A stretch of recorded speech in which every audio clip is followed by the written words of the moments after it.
2024 সালে ছাত্র জনতার আন্দোলনের মাধ্যমে স্বৈরাচার হাসিনার পতনের পর 15-16 বছর বয়সী একটা ছেলের ইন্টারভিউর কথা নিশ্চয়ই আপনাদের মনে আছে।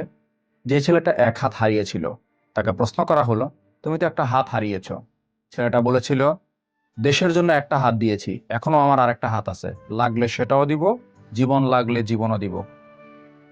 এবং এর ফলেই শিলং থেকে সালাউদ্দিন সাহেব বাংলাদেশে আসতে পেরেছে, বেগম জিয়া কারাগার থেকে মুক্তি পেয়েছে এবং স্বাধীন অবস্থায় মৃত্যুবরণ করেছে।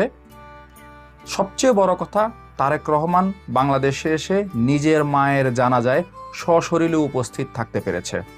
চিন্তা করুন তো, যদি হাসিনাকে এই ছাত্র জনতা অভ্যুত্থানের মাধ্যমে ফেলে না দিত, তাহলে রিজভী সাহেব আজকে কেচি গেটের ভিতরে থাকতেন, মির্জা ফখরুল ইসলাম আলমগীর কান্নাকাটি করতেন বিএনপির ছেলেপেলেরা রিক্সা চালাচ্ছে তাই, আর তারেক রহমান অনলাইনে নিজের মায়ের জানাজায় উপস্থিত হতেন। তাহলে এত কিছুর পরেও বিএনপির কেন জুলাই আন্দোলনের প্রতি ন্যূনতম কৃতজ্ঞতা বোধ নেই? এটা বোঝা কঠিন কোনো কিছু না, খুব সহজ। আন্দোলন চলাকালীন সময়ে মির্জা ফখরুল ইসলাম সাহেব ভয় পেয়ে বলে ফেলেছিলেন যে এই আন্দোলনের সাথে আমাদের কোনো সম্পৃক্ততা নাই। আন্দোলনের সঙ্গে শিক্ষার্থীরা সরাসরি জড়িত, আমরা এই আন্দোলনের সঙ্গে কখনোই সরাসরি জড়িত নই। কিন্তু মোটামুটি সবাই জানে 1971 সালের স্বাধীনতা যুদ্ধে বিএনপির প্রধান সহ বেশ কয়েকজন ব্যক্তির গুরুত্বপূর্ণ অবদান আছে।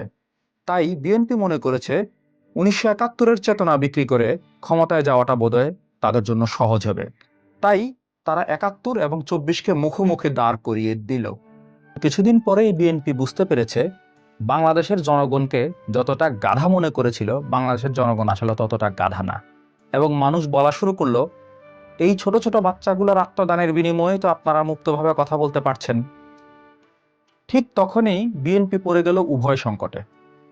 24-এর প্রতি কৃতজ্ঞতা প্রকাশ করতে গেলে এতদিন ধরে তারা যা বলে এসেছে সেগুলো মিথ্যা হয়ে যায়, আর সেগুলো মিথ্যা হয়ে গেলে চেতনাকে ব্যবহার করে ব্যবসা করার যে পরিকল্পনা ছিল সেই ব্যবসাও নাই হয়ে যাবে।